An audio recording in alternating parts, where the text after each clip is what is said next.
Mister Bachchan cinema చూడడం జరిగింది. Cinema అయితే అద్దరు కొట్టేశారు. రవితేజ గారి అలాగే హరిశంకర్ గారి కాంబినేషను అదిరిపోయింది.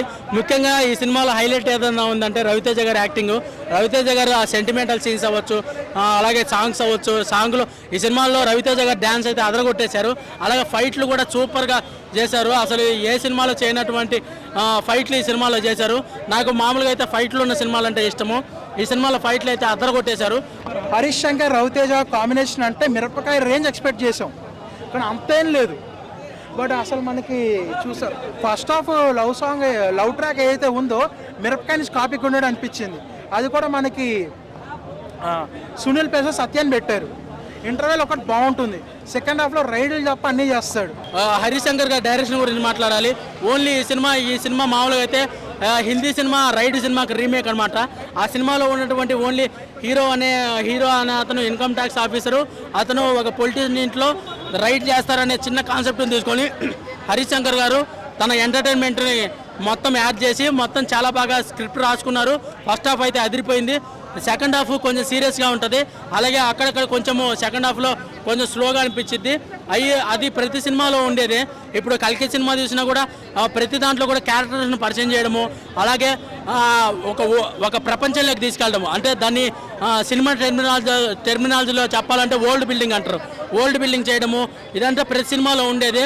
కొంచెం అక్కడక్కడ అవి చేసేటప్పుడు కొంచెము స్లో అనిపించుండొచ్చు, కానీ సినిమా మొత్తం ఓవరాల్గా చెప్పాలంటే చాలా బాగుంది. ఒకటే ఇంట్లో జరిగే రైడ్ ఇంట్రెస్టింగ్గా ఇంటెన్సివ్గా ఆడియన్స్ ఎంగేజ్ జరగాల్సిన రైడ్లో కమర్షియల్ ఎలిమెంట్స్ని అన్వాంటెడ్ సాంగ్స్ని పెట్టడం వల్ల మిస్టర్ బచ్చన్ డిసప్పాయింటెడ్ అయ్యింది.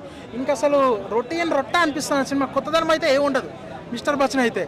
బట్ మిస్టర్ బచ్చన్ అయితే అసలు ఇస్మార్ట్ శంకర్ కూడా రాడ్డే, అది రాడ్డే, కానీ మనకి కంపేర్ చేసుకుంటే ఈ రాడ్ మిల్లి దిగింది, అది గట్టిగా దిగిందండి. మిస్టర్ బచ్చన్ గట్టిగా దిగింది, మిల్లి దిగింది. రెండు రాడ్లే. ఒక రకంగా చెప్పాలంటే రవితేజ గారికి కంబ్యాక్ మూవీ అని చెప్పొచ్చు, అలాగే హరిశంకర్ గారికి కంబ్యాక్ మూవీ అని చెప్పొచ్చు. సినిమా అయితే నేను ఇదేదో ఇండస్ట్రీ హిట్ అని చెప్పట్లేదు, ఇదేదో ఇండస్ట్రీ దున్నేసిద్ది ఈ సినిమా అని చెప్పట్లేదు.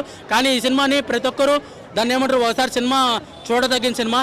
చిన్నపిల్లలు ఈరోజు ఇండిపెండెన్స్ డే, చిన్నపిల్లలందరూ ఇండిపెండెన్స్ డే రోజు జెండా ఎగరేసి ఇంట్లో కూర్చొని ఏం చేస్తారు, సినిమాకి వచ్చి ఏసీలో 3 గంటలు తండ్రిని ఫాదర్ని మదర్ని తీసుకొని వచ్చి సినిమా చూడవచ్చు. 3 గంటలు ఏసీలో కూర్చొని హ్యాపీగా ఎంజాయ్ చేయొచ్చు. అలాంటి సినిమా ఇది. హరిశంకర్ గారు చాలా బాగా తీశారు. అలాగే రవితేజ గారు అదరగొట్టేశారు. ఓవరాల్గా చెప్పంటే ఈ సినిమా అవుట్ ఆఫ్ 5 3.5 నా రేటింగ్. ఇస్మార్ట్ శంకర్ ఏంటంటే కొద్దిగా ఆలిగారు ఉండడం వల్ల, కొద్దిగా కామెడీ ఏదో కొద్దిగా జనరేట్ అవ్వడం వల్ల మనకి ఆ బొక్కగారి క్యారెక్టర్ హైలైట్ అని. ఇస్మార్ట్ శంకర్లో అయితే మాత్రం సినిమా అంత ఒక ఎత్తు అయితే బొక్కగారి క్యారెక్టర్ ఒక ఎత్తు, కానీ బొక్కగారి క్యారెక్టర్ మనం ఎంజాయ్ చేస్తాం. వాడు ఎందుకు వచ్చారో అనుకున్నాం బొక్కగారిని, కానీ ఆయనే బాగుంటారు సినిమా మీద. సో రెండింటికి అవుట్ ఆఫ్ 5 రేటింగ్ ఏమన్నా? రెండింటికి 1 ఎక్కువ. మా సత్యం 24 ఫ్రేమ్స్ ఛానల్ని సబ్స్క్రైబ్ చేసుకుని బెల్ ఐకాన్ని యాక్టివేట్ చేసి లైక్ చేయగలరు, షేర్ చేయగలరు.